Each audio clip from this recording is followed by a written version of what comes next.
Hi everyone, welcome to another video. The weather's still crap here, not so bad during the day, but at night it's either cloudy or, as we've got coming up, about 5 or 6 days of rain, so there's not really been any opportunity to do any imaging and to actually capture any data to process anything new. So a couple of videos ago I imaged Saturn and I went through the process of capturing a video with a color camera and then putting it through AutoStackit and Registax to come up with a final image.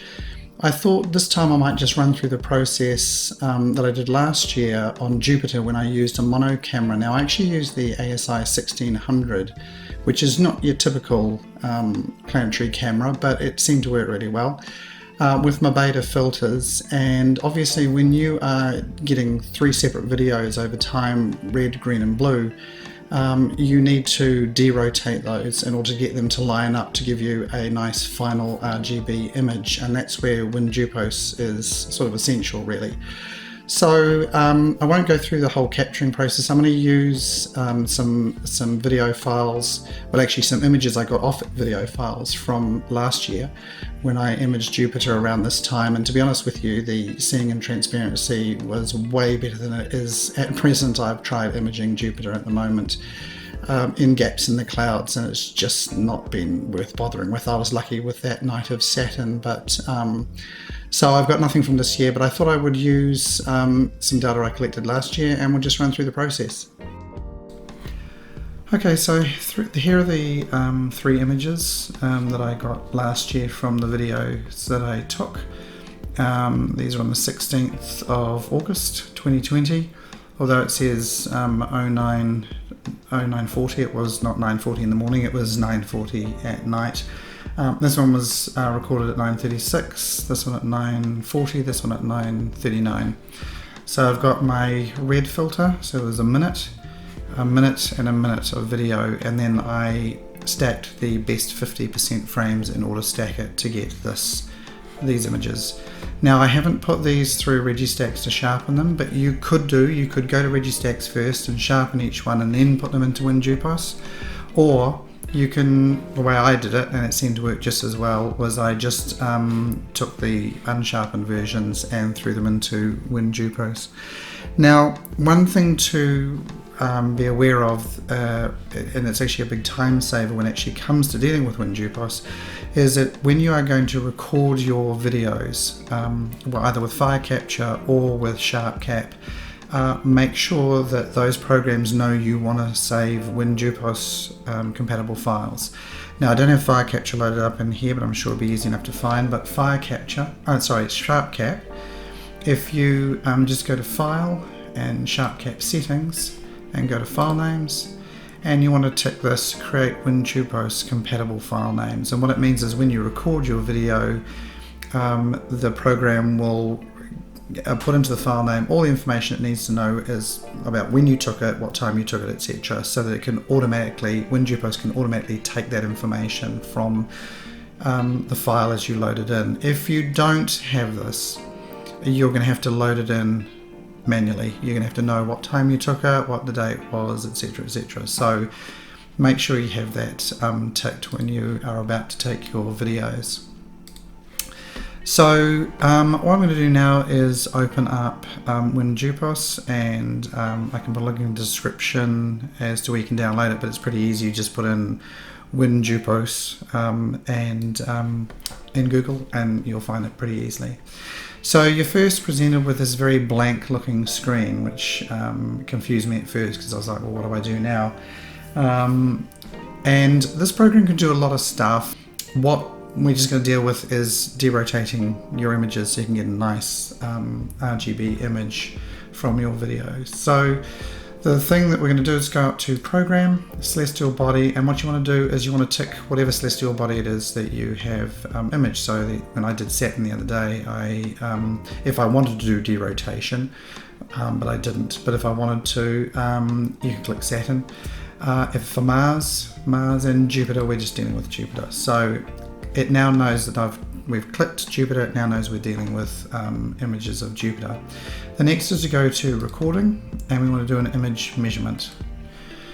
Presented with this page here. the first thing you want to do is open up one of your images. So if I just navigate to my Dropbox here and go to Jupyter, and I've got my Jupyter files for this video. So the first one, this is the one of the three that you saw on the screen at the beginning. I put a little RE in so I know which is which. So let's open up the red one.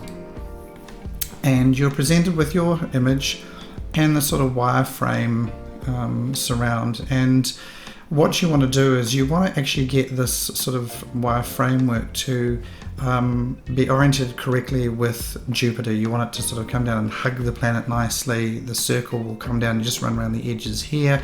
You'll have this line across the sort of equatorial line of Jupyter.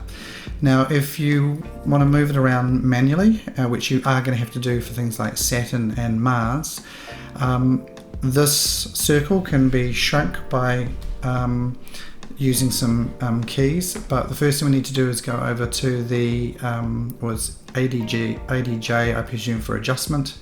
That's position, so adjustment, we need to go to the adjustment tab, and we're going to make adjustments to this sort of frame or work around Jupyter. Now, if I do page down, it gets smaller and smaller and smaller. If I hold Control and then page down, it will go a lot quicker. If I want it to go bigger, page up. If I want to go left, it's the left arrow, right arrow, up arrow, down arrow, and then the P and the N are for if you want to rotate it. So just do Control P, that is going to go anti-clockwise, and N is going to go clockwise. So these movements you are going to have to do when it comes to the framework that you'll be presented for the other planets, which will obviously look different to this.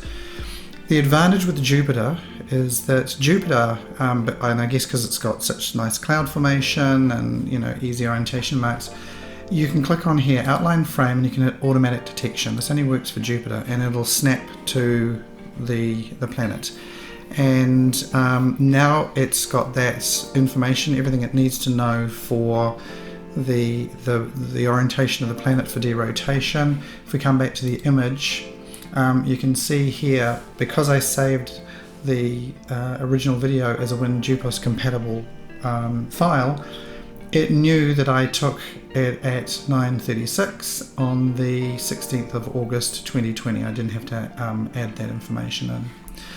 So once we've done that for the red one, the quickest thing to do is just do F2, and it will create an image measurement setting file that WinJupos needs for the derotation process. And I'm just going to put a little R on the end of that because I know that's the red one, and I'm going to hit save. The next thing is you want to open image again, and we're now going to hit the green one, and I'm going to go to the adjustment tab, and when I hit outline frame and adjust automatic detection, you'll see it just shift a tiny bit.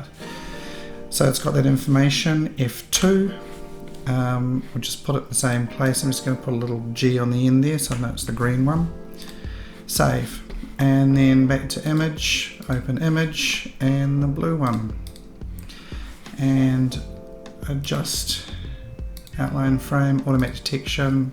Don't know if there's a little tiny shift there or not actually, and F2, and we can just save. This one is going to be the blue one. Save. Okay, the next thing to do is to go to tools, because now we want to derotate these images so that the red, green and blue line up nicely to give you a nice sharp color image. So there's options here. There is derotation of RGB frames, which is what we're doing because I used different filters. You can derotate images, so if you're using a one-shot color camera, you could take multiple videos over time and then get WinJupos to derotate those to line them all up to give you the best detail. Or you can derotate video streams. I'm not sure how well this actually works, and I haven't really seen anybody ever do it. So I'm not sure if I'd recommend it, but these are the two options you want to be doing. This particularly if you're doing monochrome, and this if you're doing color, using a one-shot color camera. So I'm going to do derotation of RGB frames, and we're presented with this little page here, which I'll bring into the center. Now it shows you've got your red channel, your green channel, your blue channel, your destination directory for the final compiled image. a file name. You can put in some other things, observer information, whatever you like here. So we're just going to go up to edit, and we're going to add, and sorry, it's going to make me navigate all the way back there again. So back to my Dropbox folder, Jupyter, and so we have our 3 files here. So the first one I was clicking on was a red, so I'm just going to choose the one with R and put open, and that's the red one has gone in. Down to the green channel, and we're going to add the one that I put a little green G on, and then add, and we'll add the blue. Now if you look in here, you can see there's a circle representing Jupiter and the sort of equatorial plane there, and you'll see there are slightly offset coloured lines here, red, green and blue, and that basically shows how much out the red, green and blue images are due to the rotation of Jupiter. So Jupiter rotating at roughly one orbit every 10 hours means that it doesn't take long for those cloud formations to move. So if I was not to derotate these and just try and stack these RGB images on top of each other, I'd end up with a awful mess. And that's the other reason why you want to keep your videos for, say, Jupiter limited to 1.5 minutes max, but probably a minute. Some people go 40 seconds. Because you don't want that cloud rotation to occur too much, otherwise it'll actually blur all the detail. So what WinJupos is now going to do, it's going to align these all up to give you an RGB image. So the next thing I want to do is hit the compile image. One thing I will do here is you can choose the type of image type. You can have a PNG. I usually use a TIFF file. So that'll save it as a TIFF. And it's going to go into my Dropbox Jupyter files for video, and I'll just hit compile image. And here is the image, and you can see if I just quickly look at this, and obviously this needs to go into Registax to be sharpened up, or whatever software you want to use, but you've got a nice now color image. It's not a wacky color, it's a quite nice color. You can see that there is going to be some nice detail because everything's been aligned, despite the fact that the red, green and blue channels were slightly moved because of the planet rotation. So we'll just shut that, and the next thing to do is to go into Registax, and I'm going to now select my image and Jupyter files, and I'm going to find my TIFF file here, and I'm just going to open that up. You can choose to stretch the intensity levels or not if you like, and we'll just hit show full image just to bring it up a bit bigger. Now you can use the tools here, the RGB align tool if you want to, if it thinks it's slightly out of whack with your RGB alignment. You can do that, hit estimate, and it will just run through. You'll see it running through the bottom here, and it'll just tell you how much your red, green and blue it thinks it needs to be just adjusted a little bit, and is a little bit for the red in the X and the Y axis, so that you don't end up with a sort of funny coloured fringing around the outside. But that can be actually dealt with in Photoshop as well, so you don't necessarily have to do that here. The other thing I like to do is hit the RGB balance, and you can see that it's not quite balanced here, so we hit auto balance, and now we've got a nice warm colour to Jupiter. It is probably upside down for people in the northern hemisphere. You can rotate that in Photoshop, or you can rotate it in Registax if you like, but we'll just close this here. And now the thing to do is to apply some sharpening to the image. So as I showed in the Saturn one, I popped it up to initial layer 2, and we just carefully bring along these sliders, and you can start to see now the detail is really jumping out in Jupiter here, the cloud formation. The red spot's quite obvious, and yeah, quite a lot of nice detail is appearing. And again, I'm not going to go through this, we did this with Saturn, but you can adjust this up and down however you like, add in a bit of denoise or whatever. You can see there's a little bit of funny colour fringing around the outside that can be dealt with in Photoshop, but this is how you basically get a nice RGB image. If you're using monochrome, because you can use a whole sensor to get all the data onto that sensor, you will invariably end up with something a little more detailed than using a one-shot color camera, but you can still get really nice images with a one-shot color camera, so I wouldn't stop or not use a one-shot color camera. And just the usual, do all, save image, and you can save it whatever you like.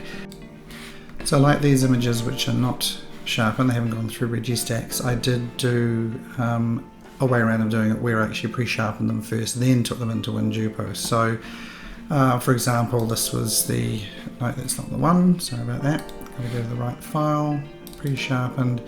So this is like the red one, sharpened. Again, not a lot of time spent on it and quite bright, but you get the idea. I pre-sharpened them first, and then I then put them into WinJupo and derotated them, etc., and ended up with this image here.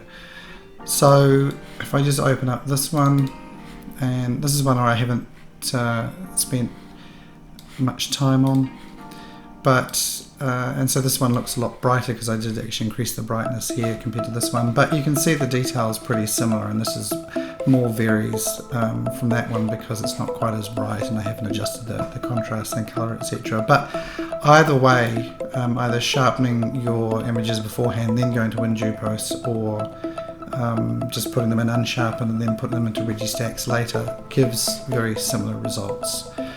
So yeah, hopefully that's been useful for people who want to take some monochrome videos of Jupiter and want to know how to get them into one nice RGB image and to account for the rotation of the planet. And as I said, you can also do it if you want to record multiple minute recordings, for example, with a one-shot color camera, and you can try and derotate those as well. I haven't tried that, I've only done it with the monochrome images. So anyway, thanks very much for watching the video, and hopefully you found it useful. If you did so, hit the like, and if you want to see more of the videos like this, or videos that look at the other videos I've done, you can hit the subscribe button, that would be great, and we'll see you next time.